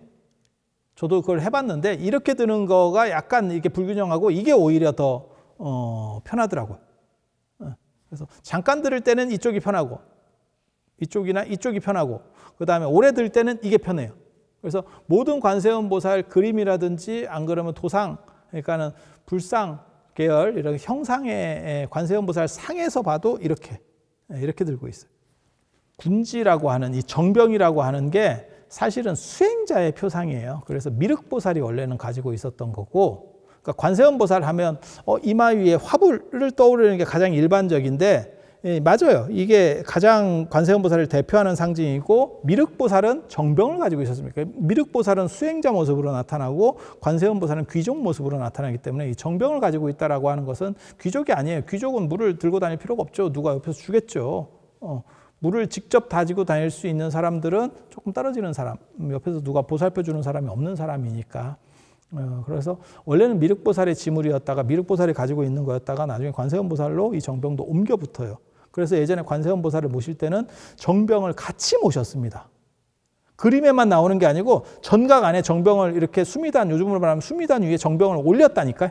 그래서 실제로 지금까지도 고려시대 때 거 정병 유물들이 굉장히 많이 나오는 게 정각 안에다가 모셨기 때문에 가능한 얘기예요. 그런데 왜 이 강진 무의사 이 백이관음 얘기를 하냐면 거기에 글이 쓰여 있어요. 좌측에 보면 화기라고 하는 건데 이제 시가 써 있어요. 시가. 거기 뭐라고 써 있냐면 바닷가 외딴 곳 한가운데 보타락가산에 봉우리가 있다네. 관세음보살은 머문 듯 머문 바가 없으니 만나도 만난 것이 아니다. 지난번에는 뭐라고 얘기를 했었냐면 그런 얘기를 했었죠. 관세음보살은 설함 없이 설하고 그 다음에 선제동자는 들음 없이 듣는다. 근데 여기서는 만나도 만난 것이 아니다. 머물러도 머문 게 아니고 만나도 만난 것이 아니다. 보배구슬은 내가 바라는 것이 아니니 파랑새는 사람들이 만나고자 하는 것. 그러니까 보물이라든지 여유주라든지 이런 걸 바라는 게 아니고 나는 파랑새, 그러니까 관세음보살의 상징입니다. 그래서 관세음보살을 뵙고 가르침을 들으려고 하는 거지 내가 보물을 찾는 것은 아니다.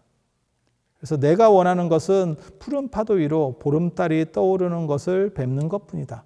푸른 파도 위로 보름달이 떠오르면 그 수월관음의 상징이 달이기 때문에 실제로 고려불화 수월관음도 중에서 6점에 달이 묘사되어 있습니다. 40여 점 있는데 그 중에서 6점에는 달 그림이 있어요. 그래서 달을 실제로 그리는 수월관음도가 있고 전체를 관세음보살을 크게 이렇게 광배같이 만들어서 달의 상징성을 주고 그것이 이제 물에 비치는 걸 가지고 그냥 상징적 해석으로 끝나는 것도 있고, 그러니까 달이라고 하는 것을 현상으로 표현하는 작품도 있고, 그거는 너무 조금 그러니까 달이 비치는 밤이다라고 하는 그러한 상징으로서 처리를 하는 것도 있고, 그렇게 두 가지가 있어요. 그리고 관세음보살이 이제 백이관음 이렇게 나오는데, 흰옷을 입은 관음 이렇게 나오는데, 실제로는 저게 흰옷이라기보다는 사라라고 하는 거예요. 사라. 더운 쪽 지역 사람들이 입는 옷이에요. 그러니까 뭐라고 생각하시면 되냐면 베일, 차도르나 뭐 이런 거를 아주 얇게 비치는 시스룩으로 만들었다라고 보시면 돼요. 그래서 그게 이제 흰색으로 약간 모기장처럼 만드는 옷이 있어요. 그러니까 지금 생각하시면 뭘 생각하시면 되냐면 실크 스카프를 가지고 몸을 이렇게 한번 휘감았다. 라고 생각을 하시면 돼. 그래서 인도는 덥기 때문에 그런 식 옷을 최고의 옷으로다가 쳐줍니다. 그래서 바람은 통하고 옷은 입었는데 가볍고, 비단으로 아마 만들었을 거예요. 비단으로 이렇게 약간 성글게 해서 비단이 능라, 단사 이렇게 나오거든요. 그게 실 굵기예요. 실 굵기 차이예요. 그래서 능은 아주 특특한 비단. 그리고 이 사라고 하는 건 능라, 단사가 실 굵기니까 이 사에 해당하면 모기장 같은 그런 식 직조입니다. 그거는 이제 훨씬 바람도 잘 통하고, 그러니까 실크 스카프 생각하시면 돼요. 그런 식으로다가 입어. 그래서 그게 투명 옷이에요. 투명 옷. 그래서 고려 시대 때 수월관음도를 보면 옷을 입고 있는데 안에가 빛이 지요. 근데 이거는 더운 지역 옷이기 때문에 동아시아 사람들은 여기에 대한 이해도가 떨어져요. 그래서 저게 이제 흰색이니까 아예 흰색을 칠해버리는 경우들이 있어요. 그래서 백이관음. 그리고 백이라고 하는 것은 흰옷을 입었다라고 하는 것은 모든 나쁘고 부정적인 것들을 다 흰색 밝음으로써 쳐낸다라고 하는 의미가 있어요. 그러니까 나쁜 것들을 다 물리치고, 그리고 백이관음의 상징성에는 그렇게 삿된 기운, 악, 뭐 이런 것들을 다 물리친다라고 하는 속성도 있고, 또 애를 보호한다는 속성이 있어요. 예전에는 영유아 사망률이 워낙 높아가지고 그래서 아기를 어떻게 보호할 것이냐라고 하는 부분이 있거든요. 그래서 중국까지만 하더라도 관세음보살이 중국이나 일본에도 아기를 이렇게 안고 있는 경우들도 있습니다. 일본 같은 경우는 지장보살이 더 그쪽에 최적화되어 있고, 중국은 관세음보살도 상당히 많아요. 아기를 이렇게 안고 있는 듯한. 그래서 애를 보호해서 나쁜 것들로부터 다 차단해 준다. 근데 우리나라에는 그런 것들이 이제 적은 이유가 우리나라에는 삼신할머니가 굉장히 강력해서 그쪽 나발이를 안 뺏겼어요. 그러니까 내수가 아주 튼튼한 거죠. 그러니까 뭐가 똑같은 거냐면 전 세계 사람들이 전부 구글을 쓰는데 우리는 네이버를 쓴다. 그리고 아마존이 못 들어오는 유일한 나라 중에 하나가 우리나라잖아요. 그런 거 생각하시면 돼요. 그리고 한국 사람들은 갤럭시를 더 많이 쓴다더라. 뭐 이런 거 생각하시면 되죠. 그래서 내수적으로 워낙 탄탄한 삼신할머니 너무 우습게 보지 마세요. 그 할머니가 보통 할머니가 아닙니다. 그래서 관세음보살도 막아내고, 관세음보살이 애기 쪽으로 자기 나발이로 들어오는 영토 넓히는 거 막아내고, 그 다음에 이제 귀자모라고 하는 애를 보호하는 신이 있는데 그 신에 들어오는 것도 막아내죠.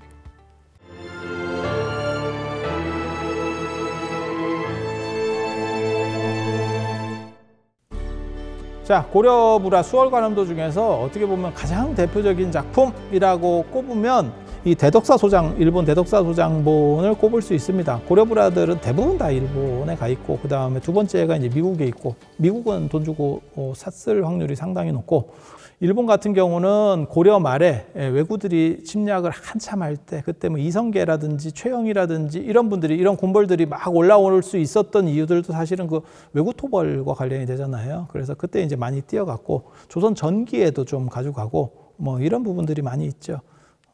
그러면 가져갔으니까 나쁜 거냐? 아니, 그런 건 꼭 아닙니다. 왜냐하면 우리나라 같은 경우는 물건이 오래되면 그 다음에 성스러운 물건들은 다 태우게 되어 있어요. 이게 문화 배경이 약간 다릅니다. 우리는 새로 만약에 예를 들어 탱화를 조성한다. 그러니까 불화를 조성한다. 불상을 새로 조성했다. 그러면 앞에 거는 소각하도록 되어 있습니다. 태극기는 빨아 쓰는 게 아니고 태극기를 새로 조성을 하면 소각해라라고 배웠죠. 그리고 그거는 한국의 전통이에요. 그래서 가사 같은 경우도 우리나라에는 오래된 가사가 없어요. 그러니까 스님들 가사도 오래된 게 없거든요. 왜냐하면 가사도 다 소각하도록 되어 있어요. 그런 게 불교 의식문에 나옵니다. 우리는 다 신조성을 하면 낡은 거를 쓴다는 거는 정성이 부족한 거고, 그래서 어느 정도 이상 낡게 되면 새롭게 만들어야 되고, 새롭게 만들면 그 옛날 거는 소각하도록 되어 있어요. 불상이 동불이나 이렇게 되면 땅에 묻도록 되어 있어요. 그런데 일본 같은 경우는 우리랑은 좀 다르죠. 새로 조성을 하면 옛날 거를 창고에다가 이렇게 보관하는 문화입니다. 중국은 우리보다 더 재밌어요. 장원원의 역대 명화기에 보면 측천무 시대 때 무슨 일이 있었냐면 위진남북 시대 때 좋은 화가들의 그림들이 많이 있었어요. 그러니까는 뭐 장승효라든지 당나라를 대표하는 오도자도 있고, 그 다음에 육탄미, 뭐 고개지, 뭐 할 거 없이 이제 고개지, 육탄미, 장승효가 어떻게 보면 남조 시대를 풍미하던 그런 대단한 화가인데, 우리식으로 말하면 뭐 삼원삼재 같이 오원, 장승업, 그 다음에 뭐 해원, 신윤복, 단원, 김홍도, 이거는 삼원이라고 하는 거거든요. 그래서 그런 분들처럼 대단한 화가였는데 그런 분들의 작품들이 다 남아 있었죠, 당나라 때. 그런데 어떻게 처리를 하냐면 그거를 똑같이 그 당시 제일 잘 그리는 사람들에게 똑같이 모사하게 하고 원작은 태우도록 합니다. 그러니까 지금 생각하는 거하고는 이게 미친 짓인가 싶은 이상한 행동을 하죠. 왜? 똑같은 걸 그려서 남겼기 때문에 그것으로 전해졌다라고 생각을 하고 이거는 없애도 된다라고 생각하는 거예요. 이게 중국 사람들 사고입니다. 경전 번역할 때도 그렇거든요. 인도에서 현장 스님이 경전을 많이 가지고 왔는데 한자로다가 딱 번역을 해버리면 그 다음부터는 범원은 안 봐요. 이게 중국 사람들 사고예요. 그러니까 뭐가 맞다가 아니에요. 그러니까 중국 사람들은 그런 식으로 대체하면 그냥 소각해서 다 없애게 돼 있고, 우리도 신조성하면 중국 문화를 영향을 받았기 때문에 대체하면 소각하게 돼 있고, 그게 제대로 대우해 준다라고 생각하는 거예요. 최고의 예우를 해준다고 생각하는 거예요. 물론 역대 명화기에 보면 그걸 태우라고 했더니 그걸 일부를 빼돌렸다더라라고 하는 기록도 있어요. 왜냐하면 갖다가 팔면 되니까. 그래서 그런 부분들도 있는데 일본은 우리랑 달라요. 똑같은 동아시아에 있어도 섬으로 해서 걔네가 문화가 약간 다릅니다. 그래서 세멀 헨팅턴의 문명의 충돌 뭐 이런 것들을 보면 중국 문화권, 일본 문화권 이렇게 얘기하는 경우들도 있어요. 그래서 일본 같은 경우는 뭐 우리 조선까지만 하더라도 유교가 발전했지만 일본은 유교도 별로 발전하지 않았고 거의 없다시피 했습니다. 그러니까 사무라이들 칼 준 사람들이 저렇게 힘을 쓸 수 있었던 거고, 그 다음에 이러한 문화재에 대한 부분들도 얘네는 새로 조성을 하면 다 이렇게 겹겹이 쌓아놓게 돼 있어요. 창고에다가. 그렇다 보니까 쟤네는 문화재들이 굉장히 많죠. 그래서 고려불화 같은 경우도 일본이 가져가 줘서 남은 부분들도 존재합니다. 그러니까 우리나라에 있었으면 잘 모셨으면 다 소각하는 거예요. 근데 일본 사람들이 가져가 주는 바람에 남은 부분도 존재한다더라. 그러니까 그게 고맙다. 꼭 뭐 그렇게 말할 계제는 아니지만 그래도 없는 것보다는 나으니까. 그래서 그런 문화적 특성들이 있다더라.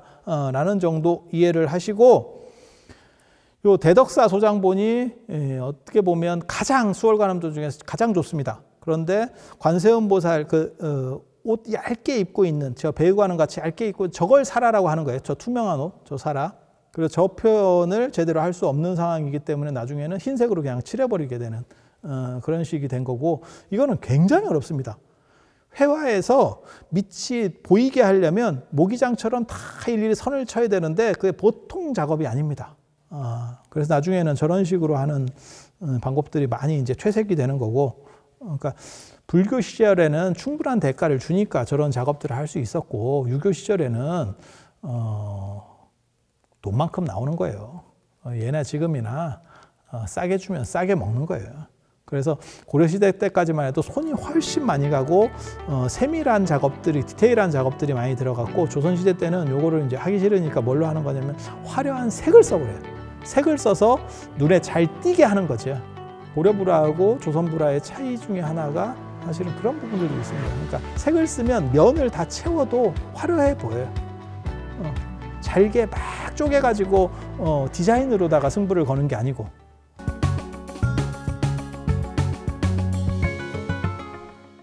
왼쪽에 보면 저 앉아있는 데를 화엄경 입법계품에 근거하면 관세음보살이 앉아 계신 데를 금강보좌라고도 할 수도 있고, 그 다음에 저기가 그냥 보타라카산을 상징하고 있다라고 볼 수도 있고, 그 다음에 위쪽을 보면 동굴같이 실제로 이렇게 바위가 이렇게 튀어나왔죠. 앞에까지. 그래서 관세음보살의 주처는 낙산사 홍련암처럼 그렇게 바위굴 같은 스타일이다라고 하는 거를 여기서도 어떻게 보면 상징적으로 해주는 거고, 그리고 이 부분은 중국 보타라카산도 똑같은 구조가 존재한다더라 라는 얘기를 전에 해드렸고, 그 다음에 이 그림의 왼쪽 위에 보면 파랑새가 실제로 꽃을 물고 있죠. 파랑새 그림이 있죠.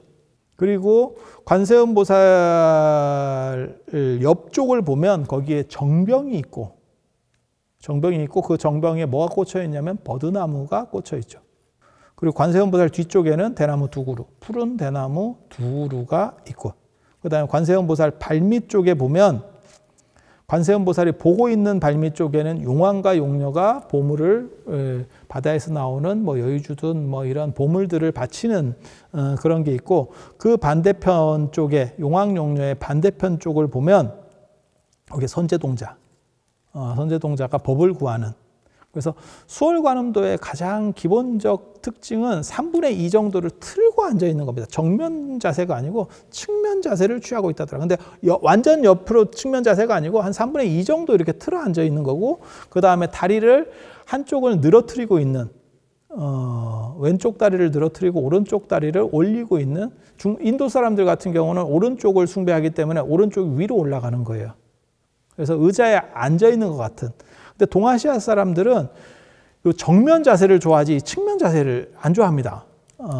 이게 동아시아 중국 문화권의 가장 큰 특징 중에 하나가 정면으로 좌우대칭 이런 거 굉장히 좋아해요. 그렇게 돼야만 마음이 바르다라고 생각을 하는 거예요. 심신 이론론 때문에 나타나는 현상 중에 하나거든요. 자세가 올바라야 된다. 그래서 한쪽 다리는 내리고 한쪽 다리는 저렇게 올리고 있는 반가좌 같은 거, 저런 것은 올바르지 않다라고 생각을 해요. 그래서 조선시대가 되면 사실 이런 식의 도상은 거의 잘 안 그려집니다. 그래서 정면을 보고 있는 도상들로 바뀌고, 그 다음에 다리도 가부좌를 하고 있는 이러한 도상으로 바뀐다고 보시면 돼요. 고려시대 때도 사실은 정면 도상이라든지 가부좌, 관세음보살이 가부좌하고 있는 수월관음도도 있습니다. 그거를 제가 조금 이따가 보여드리고요. 용왕 그림에 보면 굉장히 재밌는 게 있어요. 용왕이 향로에다가 향을 살아서 관세음보살에게 향공향을 올리는 그림이 나옵니다. 이 향로도 관세음보살에게 올리는 정병과 더불어서 관음 전에 올리는 지물 중에 하나였어요. 그래서 그 뒤에 보시면 실제로 국립중앙박물관 유물들이 있죠. 그리고 에밀레종에서도 에밀레종의 비천상에도 향로를 이런 향로들을 뭐라고 얘기하냐면 병향로라고 합니다. 자루가 달렸다 그래서 자루 달린 향로라는 뜻이에요. 그래서 이 휴대용 향로입니다. 석굴암 10대 제자상에도 이 향로가 나옵니다. 관세음보살 단을 만들게 되면, 관음전을 만들게 되면 거기에는 정병도 모시고 그 다음에 향로도 모시고, 향로가 지금 우리가 쓰는 이런 식의 향로가 아니고 이런 병향로를 모신다더라 라는 정도. 그리고 이게 휴대용 향로예요. 그래서 인도나 이런 데는 냄새가 많이 나기 때문에 이걸 가지고 그쪽으로 이동해서, 그러니까 더운 지역이라서 그래요. 이동해서 그렇게 피기도 하고, 그 다음에 귀한 사람이 올 때는 향을 가지고 이렇게 길을 쓸어줘요. 이렇게. 그래서 향을 따라서 올 수 있게. 어떻게 보면 꽃 뿌려주고, 향화청이라고 하는 게 꽃과 향으로 청한다고 하는 게, 꽃은 산화로 이렇게 뿌려주고, 거기는 아열대라서 꽃이 많아요. 그래서 꽃잎 따가지고 뿌리는 거가 나오는 거고, 동아시아에는 꽃 뿌리는 경우가 별로 없습니다. 왜냐하면 우리는 그렇게 꽃이 많지 않기 때문에. 그래서 꽃 뿌리고 그 다음에 향으로다가 앞에 이렇게 쓸어줘요. 그리고 이 향으로다가 이렇게 의식들을 하는 것들은 천주교에도 있죠. 그래서 미사할 때 향로를 걔네 이렇게 흔들죠. 그건 줄을 매달아 가지고 흔들죠. 그래서 그런 용도 정도라고 생각을 하시면 돼요. 그 다음에 고려불화 중에서 디자인이 독특한 것도 있습니다. 그래서 물방울 모양처럼 된 이 센소지 천초사라고 하는 일본 천초사에 있는 요 고려불화인데, 이런 것도 수월관음도입니다. 수월관음도인지 알 수 있는 거는 이유는 딱 한 가지예요. 밑에 선제동자가 있느냐를 보시면 돼요. 선제동자가 있으면 무조건 수월관음도. 이렇게 보시면 됩니다. 그리고 이 센소지 수월관음도 같은 경우는 손에 버드나무를 쥐고 있죠. 아까 제가 그런 말씀을 드렸는데, 이런 측면 자세라든지 다리를 내리는 자세를 동아시아 사람들이 약간 불편하게 생각한다. 그거는 자세가 삐뚤어졌다. 저게 정신 자세가 틀려먹었다. 이런 식 사고들이 있다. 그래서 뭐가 있냐면 이런 고잔지 수월관음도 같은 게 나오는 거예요. 정면 자세에다가 결과부자를 하고 있는 이런 자세들이 나오게 되고, 여기도 수월관음도예요. 그래서 좌측 하단에 보면 선제동자가 작게 이렇게 있죠. 관세음보살하고 선제동자하고 차이가 이렇게 큽니까? 이거를 주대종소법이라고 해서 주인공 센 사람은 크게 그리고 그 다음에 쫄은 좀 작게 그리고 라고 해서 회화적으로 표현이 눈에 딱 드러나게 하는 그런 모습이라고 보시면 돼요. 자, 그리고 이제 수월관음도와 관련해서 조금만 디테일한 부분을 들어가 보도록 하겠습니다. 그래서 달 그림이 존재하는 거를 볼 수 있는데, 수월관음도 한 40여 점 중에서, 고려불화 수월관음도 한 40여 점 중에서 6점의 달 그림이 있어요. 그리고 3점에는 그냥 달만 있고, 3점에는 이제 토끼가 그려져 있습니다. 그래서 일본 개인 소장 수월관음도에 보면 오른쪽 위쪽에 달이 이렇게 표현되어 있는, 그래서 달은 실제로 그림을 그려서 수월관음도라고 하는 것을 표현하는 용도로도 쓰고, 수월관음도 안에 상징적으로 달의 요소를 녹일 수도 있고, 두 가지 중에 하나를 선택할 수 있는 거예요. 그리고 달 안에 토끼가 들어가는 이유는 부처님 본생담이 547개가 있는데, 그게 3대 아승직업 547생 동안 석가모니 부처님께서 보살도를 닦아요. 그래서 이타행을 하시고 나서 깨달음을 얻으시게 되는 건데, 그 중에서 316번째 본생담의 전생 이야기에 토끼 전생이 있습니다. 그 내용을 보면 원숭이하고 승냥이하고 수달하고 토끼가 친구였었대. 아무튼 그렇게 친구를 먹고 있었는데 거기에 한 명의 수행자가 있었다 하는 거거든요. 그 수행자가 신이 변신을 한 거래요. 그래서 얘네들이 얼마나 착하게 살고 있나 라고 해서 제석천이 변신을 해서 수행자인 척 하면서 얘네들을 이제 떠보는 거예요. 그래서 이렇게 수행을 하고 있었더니 얘네들이 모여서 뭘 얘기했냐면, 저 수행자에게 우리가 공양을 하자. 공양물을 올리자. 라고 해서 원숭이는 과일을 따다 주고, 그 다음에 수달은 물에서 나는 것들을 가지고 오고, 승냥이도 먹을 걸 잡아서 이제 갖다 주고 이랬는데 토끼는 아무것도 가지고 간 게 없대. 그래서 토끼 너는 뭐야? 이랬더니 불을 피워달라. 이렇게 얘기를 했대. 불을 피워달라. 그래서 그래서 불을 피워줬대. 모닥불을 피워주니까 토끼는 그 몸이 스스로 뛰어들어서, 자기가 스스로 뛰어들어서, 그러니까 소신공양이죠. 그냥 내 몸을 먹어라. 이렇게. 그랬더니 그 모습을 보고 이 제석천이 변신했던 수행자가 이런 정도 희생 정신이라고 하는 것은 진짜 기릴만 하고 대단하다. 이렇게 해서 그 토끼를 먹은 게 아니고 그대로 들어가지고 달에다가 꽂아 넣어줬대. 그래서 배트맨, 그 당시에서 배트맨이 이렇게 야광 비추듯이 토끼가 그 안에다가 딱 서려 있는 거예요. 그래서 이 토끼가 나오면 어떻게 보면 석가모니 부처님의 전생을 보는 그런 모습이라고 보시면 돼요. 그래서 동아시아에서는 토끼 전에는 두꺼비가 나왔었고, 달 안에 두꺼비 상징이 나왔었고, 그 다음에 이 토끼가 나온다라는 정도 이해를 하시면 되고, 그 다음에 이제 버드나무까지가 있거든요. 버드나무까지. 대나무 상징은 말씀을 드렸고, 그 다음에 염주도 수정염주 얘기도 말씀을 드렸고, 선제동자하고 해상용왕 용녀 이야기도 해드렸고, 그리고 버드나무까지. 인도 같은 데서는 우리는 금줄 같은 거 치고 나쁜 거를 쫓아낼 때 침엽수를 씁니다. 잎이 뾰족뾰족한 거. 그러니까는 소나무나 전나무 잎을 가지고 이렇게 물로다가 뿌려서 그게 귀신이나 삿된 것들이 이게 뾰족뾰족해서 접근하지 못한다는 거예요. 그래서 금줄에도 소나무, 잣나무까지를 이렇게 꽂는 경우들도 있고, 장독대에도 꽂는 경우들이 있고, 이렇게 해서 삿된 것들이 들어올 수 없도록, 바늘 같은 거니까. 그런 식으로다가 작업을 해서 지금도 점안을 하거나 점안의식을 하거나 사찰에서 큰 중요한 의식 때는 삿된 거를 물리칠 때 그렇게 향수를 그 침엽수를 가지고 이렇게 뿌리면서 합니다. 그리고 이렇게 하는 게 사실은 천수경에도 있죠. 천수경에도 그게 1세 동방 결도량, 2세 남방 득청량, 3세 서방 구정토, 4세 북방 영안강, 물을 뿌리면서 그게 공간을 정화해내는 거예요. 그런데 인도에는 당연히 소나무, 전나무가 안 살겠죠. 거긴 더운 지역이니까. 그래서 그것을 대체하는 나무가 버드나무예요. 그래서 버드나무는 두 가지로 쓰입니다. 하나는 버드나무가 나무가 좀 부드러워요. 그래서 씹어가지고 옛날에는 칫솔로 썼었어요. 그래서 양치질 할 때 그게 버드나무 양자예요. 그리고 이 치목이라고 하는 거고, 그러니까 버드나무를 잘라놓은 걸 치목이라고 하는 거고, 그걸 씹어가지고 부드럽게 섬유질을 부드럽게 한 뒤에 이렇게 하면 그게 이빨을 닦는 거예요. 이빨을 닦는 거. 그리고 이빨을 이렇게 닦는 게 아니고 옛날에 이렇게 세워서 이렇게 닦았어요.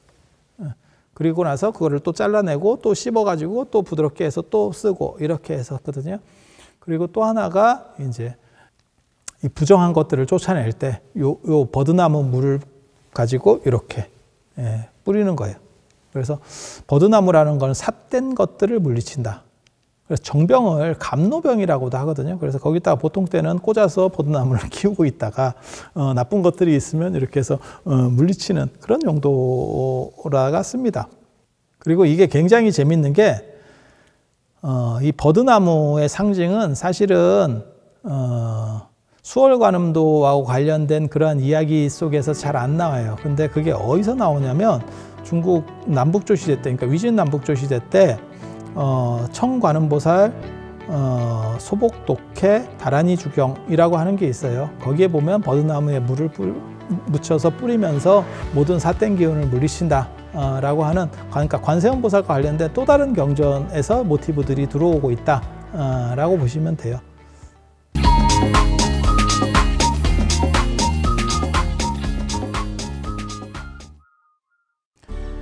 자, 중국에 가면 중국은 사찰들이 이게 직선으로 되어 있습니다. 우리나라는 산을 끼고 있기 때문에 이렇게 뱀처럼 구불구불하게 절들이 가람 배치가, 그러니까는 절에 있는 건물들이 그렇게 배치될 수밖에 없는 거고, 왜냐하면 왜 구불구불하냐면 옆에 하천이 있어서 그래요. 물이 없는 데는 살 수가 없으니까 하천을 끼고 있다 보니까, 하천은 천연적 하천은 직선일 수 없죠. 다 이렇게 곡선으로 돌아가고 있기 때문에 거기에 맞춰서 절을 짓다 보니까 이렇게 되는 거고, 중국 같은 경우는 평지예요. 그래서 대웅전을 어떻게 지나가냐면 대웅전에 참배하고 그 뒤로다가 이렇게 돌아가면 대웅전 뒤쪽 문이 있어요. 그 뒤쪽 문으로 나가고 그러면 또 다른 정각이 있고 또 뒤로 나가고 또 뒤로 나가고 이렇게 갑니다. 직선으로. 그래서 대웅전 뒤쪽도 의미가 굉장히 커요. 우리는 대웅전 뒤쪽으로 나가는 일이 거의 없습니다. 문만 상징적으로 옛날식이기 때문에 문만 상징적으로 있지 실제로 거기는 출입하지 않아요. 그런데 중국 같은 경우는 그쪽으로 나가게 되어 있기 때문에 그 대웅전 후불벽에다가 그러니까 부처님을 모셔놓은 진짜 밖의 벽이 아니고 외벽이 아니고 내벽이에요. 내벽을 하나 세우고 앞에다가 불상들을 모시게 되는 거고 그 뒤쪽에 관세음 보살을 그려요. 그게 자항보도라고 하는 거고 강진 무의사 배구관음 얘기할 때 그때도 얘기를 했었는데 이런 식의 그림이 지금 백제권 쪽에 생각보다 남아 있습니다. 그래서 마곡사 가면 거기 이제 큰 그림이 있고 선운사에도 있는데 선운사 그림이 굉장히 재밌어요. 선운사 그림을 제가 처음 보고 상당히 놀랐었거든요. 왜냐하면 관세음 보살이 그려져 있는데 백이관음이 아니고 황이관음이에요. 황색으로 옷을 입고 있는 거야. 내가 황이관음은 또 처음 봤거든. 근데 그게 왜 그러냐면 원래는 백이관음이었는데 덧칠할 때 황색으로 우리는 좀 뭔가 다르게 그러니까 황색이 존귀하다라는 뜻이 있기 때문에 황색으로 칠을 해서 황이관음처럼 됐는데 이 그림이 굉장히 흥미로운 게 또 한 가지가 있어요. 그게 다리 자세죠. 다리 자세가 어정쩡합니다. 발 자세가. 그게 왜 이런 자세가 나오냐면 원래는 반가부자 한쪽 다리를 왼쪽 다리를 늘어뜨리고 있어야 되는데 이게 이제 조선시대가 되면서 저항을 받게 되는 거죠. 그런 식의 약간 이렇게 다리 자세는 조금 방정하지 못해. 이러다 보니까 다리를 올리기는 올렸는데 완전히 가부자를 한 것도 아니고 안 한 것도 아니고 그 중간 정도 단계로 놓은 거죠. 실제로 조선 초기에 조선시대 때 수월관음도를 보면 그런 식의 그림들이 의외로 있습니다. 의외로 있습니다. 그래서 수월관음도의 전통은 전해지더라도 약간씩 개변되고 있다더라 라고 하는 걸 알 수 있는 굉장히 재미있는 그림들이죠. 그리고 새도 보면 무슨 기러기 같은 새를 묘사한 경우도 있고 그렇지만 정병 그림 있고 정병이 왜 저렇게 생겼냐면 보통 사람들이 잘 모르는 분들은 정병을 약간 이렇게 우리 물병처럼 아니면 술병처럼 생각하는데 실제로 그렇지 않습니다. 정병은 주전자 계열이라고 보셔야 돼요. 인도 정병은 주전자 계열이라고 보셔야 돼요.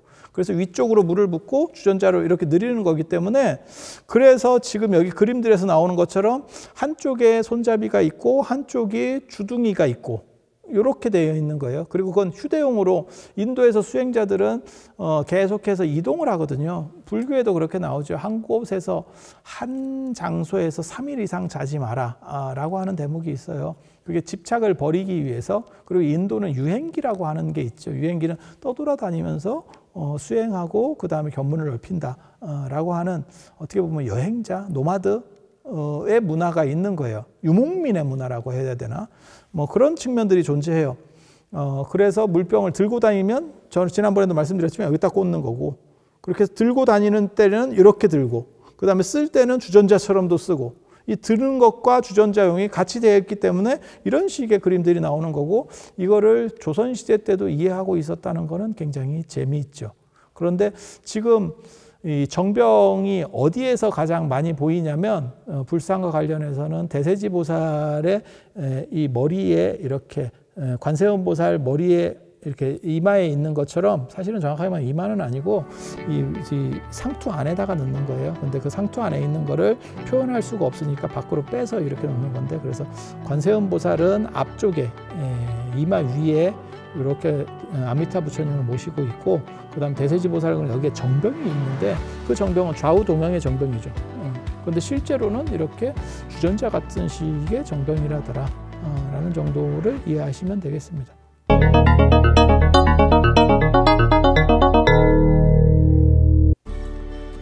자, 관세음 보살과 관련해서는 화엄경과 관련된 이 수월관음도 화엄경 입법개품과 관련된 선제동자의 구법과 관련된 수월관음도라고 하는 도상이 하나 있고 그 다음에 또 유행한 걸로는 법화경의 관음경이라고 하는 법화경 안에 있는 관세음 보살 보문품 그 다음에 순응엄경 순응엄경 안에 있는 32응신과 관련된 부분들이 존재합니다. 그래서 실제로 그런 응신의 모습을 그린 그림들도 있어요. 그게 이제 조선 초기에 이건 이제 지금 일본 지은원에 소장이 되어 있는데 조선 초기 건데도 또 일본으로 넘어갔어요. 시대적으로 아시는지 모르겠는데 중종 반정을 일으키고 연산군 이제 끝나고 연산군을 이제 몰아내고 중종 반정을 일으키고 그 다음에 인종이 들어서고 인종이 한 8개월 정도밖에 못합니다.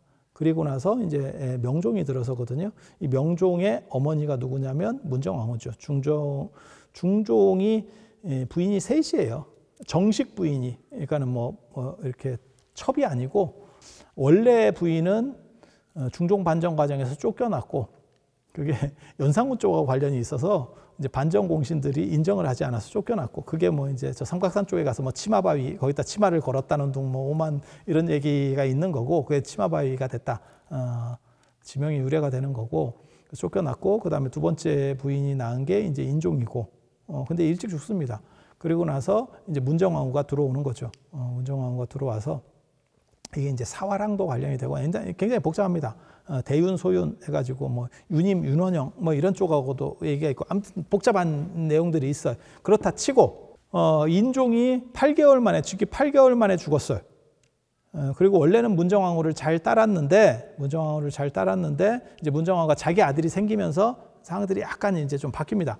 그리고 문정왕후가 조선 역사상 유일하게 실록에도 여주라고 하는 게 나와요. 여성 군주.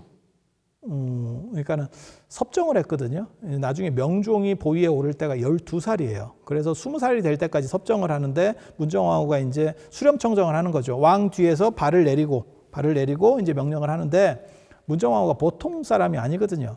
명종이 문정왕후 돌아가실 때까지 승하할 때까지 힘을 못 썼어요. 그 정도로 엄마가 굉장히 엄격하고 사리가 밝아요.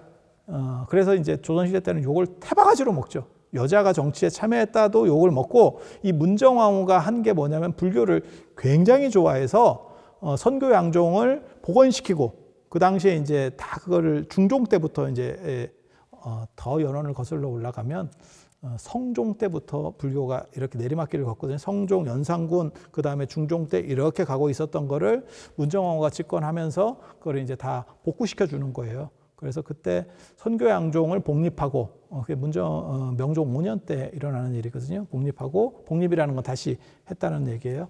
그리고 이제 승과를 다시 열고 그때 이제 승과에서 나온 사람들이 여러분 아시는 서산대사, 사명대사가 승과 출신들로 나오게 되는 거고 그때 이제 봉선사, 봉은사가 뜨게 되는 거고 선교 양종의 책임 사찰, 수사찰로 해서 뜨게 되는 거고 뭐 그런 식의 일들이 굉장히 많습니다. 그래서 문정왕후 시기가 어떻게 보면 불교가 재흥하는 시기예요. 다시 재흥하는 시기. 왜 그 얘기를 드리냐면 이 불화가 이 지금 일본 지은원에 소장되어 있는 이게 원래는 영암 도갑사에 있었던 불화거든요. 관세음보살 32응신도라고 되어 있어요. 그래서 산수화풍으로 그려서 거기에 중앙에 관세음보살이 앉아 있고 그 다음에 주변에 32가지 모습으로 이렇게 중생들을 제도하는 모습이 그려져 있습니다. 근데 씌어보면 22가지입니다. 32가지라고 말은 나오는데 실제로는 22가지고 그렇게 해서 550년에 인종이 즉위한 지 8개월 만에 돌아가시고 나서 그 부인인 인성왕후가 이제 당신 남편의 명복을 빌면서 이걸 이제 올리게 되는 거예요. 그래서 1545년에 돌아가시고 1550년에 이 그림을 이제 그리게 되는 거죠. 근데 이때는 문정왕후가 굉장히 정권을 장악하고 있을 때라서 불교가 이렇게 어떻게 보면 부활했을 때죠. 그러다 보니까 수작이 나옵니다. 그러니까 보통 불교가 억압돼 있을 때는 이제 좋은 그림들이나 예술 작품들이 당연히 안 나오게 되는데 이때는 이제 게다가 왕실 발언이고 이렇게 해서 엄청난 수작이 나오게 되는 거죠. 그리고 실제로도 문정왕후도 뭐 엄청난 불사들을 많이 하고요. 그리고 문정왕후가 욕을 먹는 2가지 이유는 여자가 정치에 개입했다더라 라고 하는 거 하나 하고 불교를 일으키려고 했다더라. 그리고 나중에 이제 그 불교 쪽에서 문정왕후가 거의 다 한 겁니다. 이 기록을 보면 문정왕후가 거의 혼자 다 하는 거예요. 그리고 거기에 조력했던 사람이 허웅당 보우스님이라고 있었는데, 이 허웅당 보우스님이 문정왕후 죽고 뭐 바로 유배 갔죠. 바로 유배 가가지고 제주도에서 진짜 비참하게 죽죠. 세상에 그렇게 죽을 수 있나. 유배를 보냈더니 제주 목사 변협이라고 하는 사람이 이렇게 했대요. 합장을 하게 해가지고, 그게 가능한지 나도 잘 모르겠습니다. 10손가락을 끈으로다가 꿰었대. 이거를 다 뚫어가지고 끈으로 꿰었대. 그렇게 해서 말에다가 끌고 가는 거예요. 사람을. 말을 달리게 하는 거예요. 그래서 나중에 이쪽이 다 쓸려서 돌아가시는 그런 일들이 벌어집니다. 도갑사 32응신도는 왕실 발원이고 그 다음에 문정왕후 치세 때 만들어진 굉장한 수작이라더라 라는 정도 이해하시면 되겠습니다. 부처님에 대한 이러한 포교 영상에 구독과 좋아요를 눌러주시는 것도 업장을 소멸하는 하나의 방법이 될 수도 있다는 생각을 제가 잠깐 해보는데, 이거야말로 뇌피셜입니다.